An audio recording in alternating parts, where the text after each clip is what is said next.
پہاڑ میں دلخراش واقعہ پیش آیا جہاں بااثر وڈیرے کی جانب سے اونٹ پر تشدد کیا گیا اور پھر تیز دھار آلے سے اونٹ کی ٹانگ کاٹ دی۔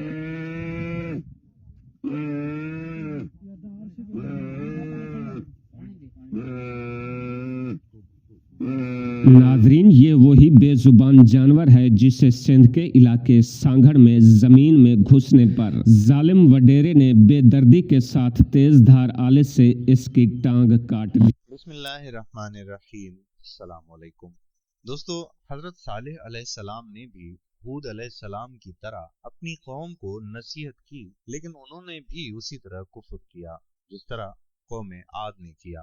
حضرت صالح علیہ السلام نے اپنی قوم کو ڈرایا اور دھمکایا۔ اس پر وہ مقابلے پر اتر آئے اور کہنے لگے کہ اگر تو سچا ہے تو کوئی معجزہ لے آئے، لیکن وہ معجزہ ہماری مرضی کے مطابق۔ اس سرکش قوم نے آپ سے یہ معجزہ طلب کیا کہ آپ اس پہاڑی کی چٹان سے ایک گابھن اونٹنی نکالیے جو خوب فربا اور ہر قسم کے عیوب و نقائص سے پاک ہو۔ چنانچہ آپ نے چٹان کی طرف اشارہ فرمایا تو وہ فوراً ہی پھٹ گئی اور اس میں سے ایک نہایت ہی خوبصورت و تندرست اور خوب بلند قامت اونٹنی نکل پڑی جو گابھن تھی، اور نکل کر اس نے ایک بچہ بھی جنا، اور یہ اپنے بچے کے ساتھ میدانوں میں چرتی پھرتی گئی۔ بستی میں ایک ہی تالاب تھا جس میں پہاڑوں کے چشموں سے پانی گر کر جمع ہوتا تھا۔ آپ نے فرمایا کہ اے لوگو، دیکھو یہ معجزے کی اونٹنی ہے۔ ایک روز تمہارے تالاب کا سارا پانی یہ پی ڈالے گی اور ایک روز تم لوگ پینا۔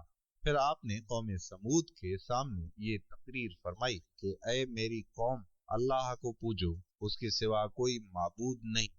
بے شک تمہارے پاس تمہارے رب کی طرف سے روشن دلیل آئی، یہ اللہ کا ناقہ ہے، تمہارے لیے نشانی، تو اسے چھوڑ دو کہ اللہ کی زمین میں کھائے، اور اسے برائی سے ہاتھ نہ لگاؤ کہ تمہیں دردناک عذاب آئے گا۔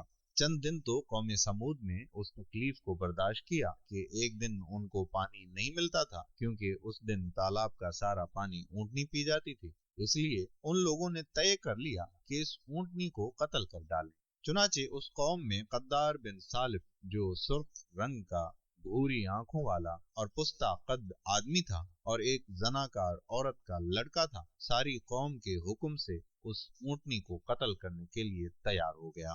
حضرت صالح علیہ السلام مناہی کرتے رہے، لیکن قدار بن سالف نے پہلے تو اونٹنی کے چاروں پاؤں کو کاٹ ڈالا، پھر اس کو ذبح کر دیا، اور انتہائی سرکشی کے ساتھ حضرت صالح علیہ السلام سے بے ادبانہ گفتگو کرنے لگا۔ چنانچہ خداوند قدوس کا ارشاد ہے کہ پس ناقہ کی کوچیں کاٹ دیں اور اپنے رب کے حکم سے سرکشی کی، اور بولے اے صالح، ہم پر لے آؤ جس کا تم وعدہ دے رہے ہو اگر تم رسول ہو۔ اس پر صالح علیہ السلام نے کہا کہ اچھا، تم اب 3 دن تک اپنے گھروں میں رہ سہ لو، اس کے بعد تم ہلاک کر دیے جاؤ گے۔